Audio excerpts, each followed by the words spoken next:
Okay, so we can see your wrist dropping a little bit at the recovery. And the big thing is we're seeing you let go of the water right here.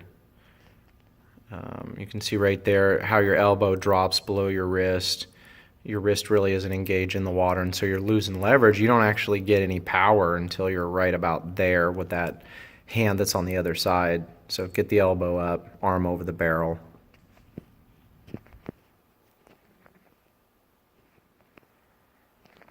We're going to see a big elbow drop on this next video as well, or this next swimmer. So see how your hand is diving down here. You know, when you come in with that elbow, I mean, there your elbow's kind of high, but your wrist is bowing out, but you're not actually engaged in the water until about right there, and you're about a third of the way through your stroke cycle before you engage the water. So you got to catch higher. Right there is even worse. You can see that elbow dropping right there. And that when you do that, you lose leverage. Okay. You also need to kick a little bit more, make that kick more consistent.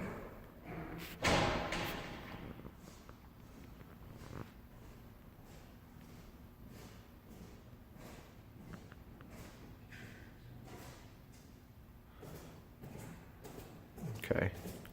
So here you're actually setting your elbow a little bit high, but again, you're not really engaging the water until you're about a third of the way through the stroke cycle. You're also letting that hand sweep under your body right there when you should be keeping the middle of your hand, your middle finger pointed straight at the floor all the way through the stroke. Okay. Kicks decent, but you're not really pointing your toes there. You're kind of soccer kicking.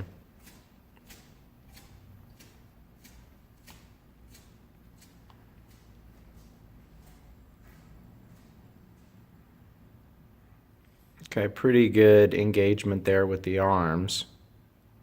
You're getting a little bit of leverage and power through the stroke. Knees are down a little bit, so I'd like to see you engage your hamstrings and calves more to hold your legs up higher in the water.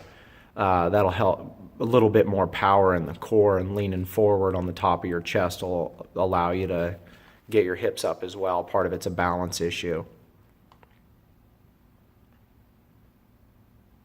Yeah, this is probably the best pull we've seen out of this group. But again, you need to lean forward, engage your hamstrings, and get your hips up.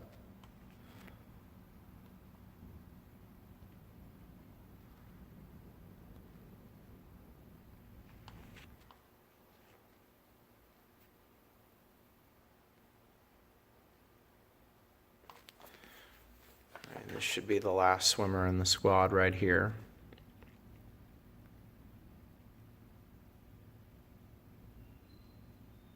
Okay. Hands diving down way too deep. Right, you're not catching it all until you're right here. Right, it's not until you're halfway through the stroke that you're actually starting to engage the water. Now you're holding your elbow up, you're keeping your middle finger pointed at the floor, and that's good. The other thing you're seeing there is a whole lot of wild head position. Now, you know, you're burying your head, you're sinking your head, you're bouncing around a little bit, so you got to hold your head position steady.